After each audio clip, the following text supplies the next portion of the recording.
Sir నమస్తే sir. Sir చెప్పండి sir. Sir ఎక్కడి నుంచి మాట్లాడుతున్నారు? మీ పేరు? Sir Hindupur sir. Hindupur. Sir మీ పేరు? Hello hello hello sir. Sir మీ పేరు? సార్ అంజీ సార్ నా పేరు. ఓకే అంజీ. సార్ ఈరోజు మనం మహాశివరాత్రి అనే ఒక కాన్సెప్ట్ మీద, మహాశివరాత్రి రోజు ఉపవాసం ఎందుకు ఉండాలి, మహాశివరాత్రిని శివుణ్ణి ఎందుకు పూజించాలి, మహాశివరాత్రి రోజు ఎందుకు జాగరణ చేయాలి అనే కాన్సెప్ట్ మీద లైవ్ డెబిట్ లో ఉన్నాం. మన స్టూడియోకు సిద్ధార్థ గారు కూడా వచ్చారు, భద్రనారాయణ సిద్ధార్థ గారు. మీ యొక్క సందేహం ఏదైతే ఉందో ఆ సందేహాన్ని సోమవారితో అడిగి మీ యొక్క సందేహాన్ని పూర్తి చేసుకోండి. సోమవారం లైన్ లో ఉన్నారు, మాట్లాడండి. నమస్తే, చెప్పండి. శివరాత్రి పండుగ సందర్భంగా చెప్పండి. జాగరణ యొక్క విశిష్టత చెప్తా. ఇక్కడ ఒకరు అడిగారు జాగరణాన్ని. ఇంతకుముందే చెప్పినట్టుగా జాగరణకు ఇది ఒకటే కాదు, ఇంకొక సంఘటన కూడా ఉంది. గుణనిధి అనే పేరు మీరు వినుంటారు, చాలా మందికి తెలుసు స్టోరీ.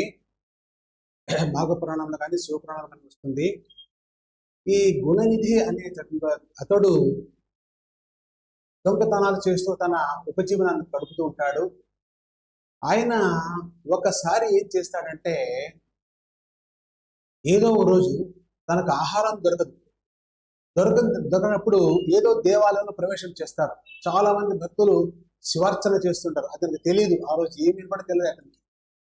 ఇట్లా ఉన్నప్పుడు ఆయన ఏం చేస్తాడంటే, అందరూ వెళ్ళిపోయిన తర్వాత, ఎందుకంటే దేవుడి నైవేద్యాలు పాయసాలు అన్ని పెట్టుంటారు, వాటిని తీసుకోవచ్చు కదా అని చెప్పేసి దేవాలయం వెళ్తాడు. వెళ్ళి ఒక చోట ఉంటాడు. ఎక్కడ ఉంటాడు అంటే, ఆ శివుడి పాణి మట్టం వెనకల ఉంటాడు ఆయన. ఎవరిని చూస్తే ఇబ్బంది కదా అని చెప్పేసి, ఏదైనా ఆహారం పెట్టిపోతే తిందామని చెప్పేసి. మళ్ళీ సాయంకాల సమయంలో అందరూ వచ్చారు, శివార్చన చేశారు, అక్కడి నుంచి వెళ్ళిపోయినారు. అక్కడ ఏం జరిగింది అంటే, వాళ్ళ ఉపాసన చేసి అంతా వెళ్ళిపోయిన తర్వాత చీకటిగా ఉంది. అప్పుడు ఏం చేశాడంటే, తను అక్కడే ఏదో ఉన్న వెలుతురులోనే ఒక ప్రతిమ తీసుకొని అక్కడ ఏదైతే ఆహారం పెట్టిన వాటిని తినడం కోసం ఒక ప్రతిమలో అక్కడ ఏదో కొద్దిగా ఆయిల్ అంటే ఆయిల్ పెట్టి అంటించినాడు, ఆహారం తీసుకుందామని. అది అటు ఇటు చూస్తున్నప్పుడు ఒక ఎలక వచ్చి ఆ ఒత్తిని వెనకల నుంచి లాగి తీసుకొని వెళ్ళిపోతుంది. మళ్ళీ చీకటి అయిపోతుంది. ఎంతసేపు ప్రయత్నం చేసినా విశాలమైనటువంటి గర్భగుడులు పూర్వకాలంలో రాత్రంతా కూడా ఆయన జాగరణ చేస్తాడు. పగలనక రాత్రంతా జాగరణ చేస్తాడు. వాడికి ఏది ఆహారం సరిగా దొరకదు. అది పాణి మట్టం పైన ఎక్కడో పెట్టారు. గర్భగుడి గుడి విశాలమైనటువంటిది. ఎన్ని చోట్ల బాగా ప్రయత్నం చేసినా కూడా ఆహారం దొరకలేదు. రాత్రంతా అలా గడిపేసేసాడు. మళ్ళీ పొద్దున్నే ఆయన లేచి చూడాలి. చూస్తే బాగా నిద్ర వచ్చేసేసింది, ఆహారము లేదు. ఈ సందర్భంలో అతనికి అకాల మృత్యు పట్టుకుంది. అది మహాశివరాత్రి రోజు.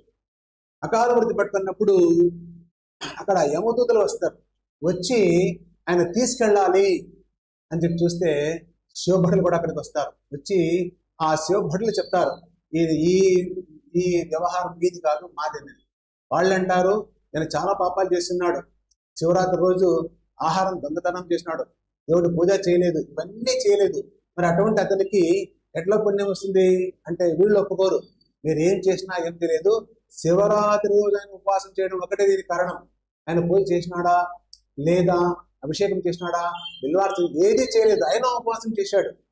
ఆ ఉపవాస ప్రభావం అనేది ఆయనకు శివలోకాన్ని తీసుకుని వెళ్తా ఉంది తప్ప మీకు వాళ్ళకు వీళ్ళకు వాదోపాదాలు జరుగుతాయి.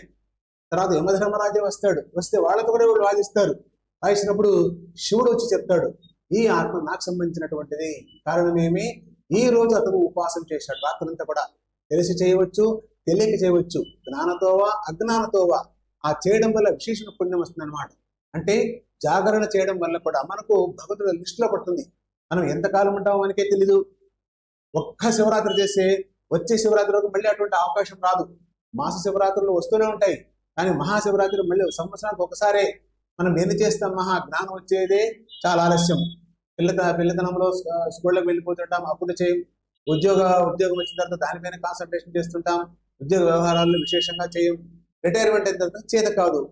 ఇన్ని సందర్భాలు మనం తప్పించుకునే వాటిని చేయాలంటే కష్టం. అందుకే మనకు తెలిసి ఉన్నప్పుడే విషయాన్ని బాగా తెలుసుకొని చేస్తే ఖచ్చితంగా భగవంతుని అనుగ్రహం పొందుతుంది అనమాట. ప్రారంధాన్ని కూడా ఆయన నీగిస్తాడు. శివుడు ఎట్లా అంటే ఏదైనా దుష్ట ప్రారంధం ఉంటే దాన్ని కూడా ఆయన సంహరిస్తాడు అనమాట. అంటే దాన్ని తక్కువగా చేసేస్తాడు. ఉదాహరణకు ఒక చిన్న ఉదంతం చెప్తాను.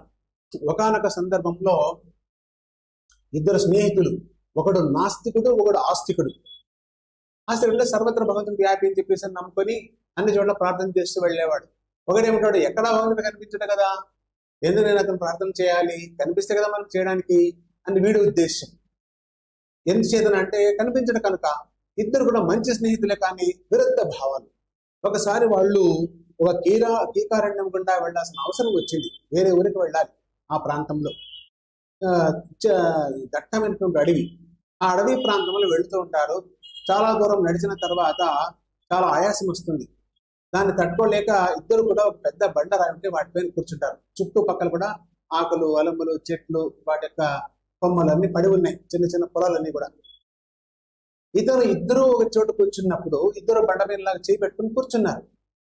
ఏ వ్యక్తి అయితే భగవంతుని ఎప్పుడు ఉపాసన చేస్తూ ఉన్నాడో అతనికి ఆ వెనకల నుంచి ఒక చిన్న గుడ్ల తేలు వచ్చి కాటు వేసింది. గుడ్ల తేలు అంటే విషపూరితమైనటువంటి ప్రాణి కదా అది. వెంటనే విషమంతా కూడా ఎగబ్రాక్తుంది, తట్టుకొని చేతకోవడం లేదు.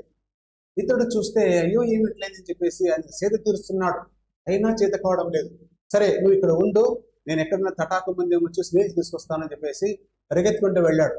కొంచెం దూరం పోయిన తర్వాత ఎక్కడో చిన్న పొలం, ఒక బావి దొరికింది. దాంట్లో నీళ్లు తీసుకుని ఇతనికి రావాలి. ఎవరు? నాస్తికుడు. మంచి స్నేహితుడు కదా, విరుద్ధ భావం ఉన్నప్పటికీ కూడా ఆ స్నేహాన్ని పోగొట్టుకోలేక అతను ఏం చేశాడంటే అక్కడికి వెళ్ళి నీళ్లు తీసుకురావాలి. ఒక తామర ఆకులో కొన్ని నీళ్లు తీసుకొని వచ్చాడు. ఆ వచ్చేటప్పుడు ఏం జరిగిందంటే ఆత్రములో తన కాలుకి ఏదో ఒక పెద్ద మూట కనిపించింది. మంచి వెల్వెట్ క్లాత్, ఆ క్లాత్ లో ఒక మూట కనిపించింది, పెద్ద మూట. దాని కాళ్ళకు తగిలి కింద పడ్డాడు. అది ఏమీ అర్థం కాదు, నీళ్ళంతా కింద పడిపోయినాయి. వెంటనే దాన్ని ఓపెన్ చేసి చూశాడు. చూస్తే అందులో వజ్రాలు, వైఢూర్యాలు, మరకత మాణిక్యాలు, పుష్యరాగాలు, ముత్యాలు, అన్ని హారాలు, రత్నాలు అన్నీ ఉన్నాయి దాంట్లో. మంచి వాల్యుబుల్ జ్యువెల్స్ చూశాడు. అంత సంపత్తు ఒక్కసారిగా దొరికింది వాడికి. కానీ స్నేహితుల పరిస్థితి బాగాలేదు. మళ్ళీ దాన్ని మూట కట్టాడు. మళ్ళీ తటాకం దగ్గరికి వెళ్ళాడు. మళ్ళీ నీళ్ళు తీసుకుని వచ్చి అతనికి ఇచ్చాడు. ఇస్తే కొంచెం చేత తీర్చుకున్నారు, కొంచెం రిలాక్స్ అయింది. అప్పుడు వాడు అన్నా అంట, రే బుద్ధి లేదు నీకు, నీవు చూడు ఎంత కాలంగా భగవంతుని ధ్యానం చేస్తున్నావు, నీకు ఇక్కడ నువ్వు కనిపించినాడా, కానీ ఇది చూడు ఏమైంది ఇట్లయింది అన్నా అంట. ఇతను ఏం చేస్తాడు, సరే ఊరుకున్నాడు, దాని గురించి ఏం మాట్లాడలేదు. అయినా కూడా భగవంతుని స్మరణ వదలలేదు. కానీ ఇద్దరు కూడా నిదానంగా ముందుకు వెళ్ళారు. వెళితే అక్కడ ఒక చిన్న కుటీరం, పర్ణశాల అంటాం కదా పూర్వకాలంలో, ఋషులు కట్టుకుని ఉండేటటువంటి చిన్న కుటీరం. అక్కడ ఎవరో ఒక మహర్షి తపస్సు చేసుకుంటూ కూర్చున్నాడు. ఆయన వీళ్ళిద్దరు వెళ్ళి డిస్టర్బ్ చేయలేదు. ఎందుచేత అంటే వాళ్ళు ఒక్కసారి కన తెలిస్తే ఇబ్బంది అనేది. ఆయన సమాధి స్థితి నుంచి లేచిన తర్వాత అప్పుడు ఆయన్ని వీళ్ళిద్దరూ, ఈయన నాస్తికుడు అడుగుతాడు, స్వామి ఇతను నా స్నేహితుడు, ఇట్లా తేలు పుట్టింది, ఎప్పుడు ధ్యానం చేస్తాడు, కానీ ఇట్లయింది, నేను ఎప్పుడు చేయనివాడు, కానీ నాకు ఈరోజు ఇంత ధనం దొరికింది, దీనికి ఏదైనా మీరు చెప్పగలరా అన్నాడు. అలాగని ఇతనికి ఉపశమనం చేయండి. నేను వెనకటి కాలంలో మంత్రాలకు మంచి బలం ఉండేది అనమాట. ఈ కాలంలో అంటారు మంత్రాలు చింతకాయలు అతను చెప్పేవాడు కరెక్ట్ గా ఉంటే, యోగ్యత ఉంటే జరుగుతుంది అనమాట.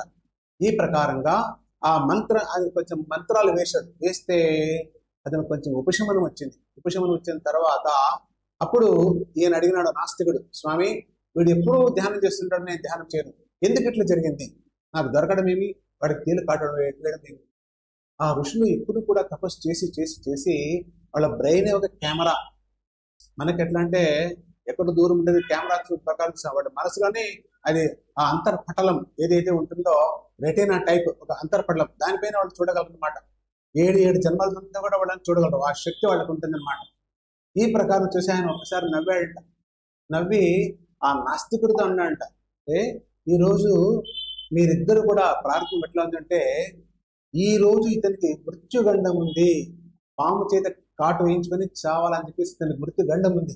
కానీ నిరంతరము కూడా ఆ దేవుడిని ధ్యానం చేయడం వల్ల, శివుని ఉపాసన చేయడం వల్ల ఆయనకు అది తప్పి తేలు పుట్టుతో బయటపడ్డాడు. కానీ నీ గురించి తీసుకున్నప్పుడు వెనకటి కాలంలో ఒక మహారాజు ఎందరికో దాన ధర్మాలు చేసేది విశేషమైన పుణ్యం కట్టుకున్నావు. ఆ పుణ్య ప్రభావం చేసి నీకు దండుగా డబ్బు రావాలి ఈ జన్మలో. కానీ నీవు భగవంతుని నిరంతరం ఎప్పుడూ కూడా అతనికి సక్రమంగా ఉపాసన చేయకపోవడం వల్ల నీ ప్రారంభంలో ఈ రోజు నీకు ఇంతే దొరికింది. లేకపోతే దీనికి ఎన్నో వందల రెట్లు నీకు దొరకాలి. కారణం ఏమంటే నీవు సరిగా చేయడం లేదు అని చెప్పంట. అందుకే మంచి స్నేహితులు ఉండాలని చెప్తారనమాట. అప్పుడు ఆయన ఇద్దరు కూడా క్షమించడానికి ప్రార్థన చేసి మంచి వాళ్ళ సహవాసం చేయడం వల్ల వాళ్ళు కూడా జ్ఞానం వస్తుంది శాస్త్రం అనమాట. ఈ ప్రకారంగా ఆ శివుని మహత్వం తెలుసుకుని తర్వాత ఆయన కూడా శివభక్తుడు అయినాడు అని చెప్పేసి కొన్ని సంఘటనలు తెలియడం జరుగుతుంది అనమాట. ఈ ప్రకారంగా ఆ జాగరణ చేయడం వల్ల భగవంతుడు మన ప్రారంధాన్ని కూడా తగ్గిస్తాడు. ఎంత దుష్ట ప్రారంధం ఉన్నా కూడా చిన్నగా దాన్ని కొట్టేస్తాడు అనమాట. అందుకు జాగరణ చేసి తీరాలి అనేది శాస్త్రం చెప్తుంది అనమాట. ఓకే, ఇప్పుడు సిద్ధాంత గారు చెప్పారు, మరి ఈ విధంగా నిత్యం దేవుని స్మరించుకుంటూ ఉంటే పాముతో కుట్టి చనిపోయే వ్యక్తి కూడా చిన్న ఏదో ముళ్ళతో పోయే ఈ విధంగా ఉంది అంటే ఎంత పెద్ద ఆపదను కూడా తప్పించే యొక్క ఘనత దేవునిది అనేసి ఈరోజు సిద్ధాంత గారు చెప్తున్నారు.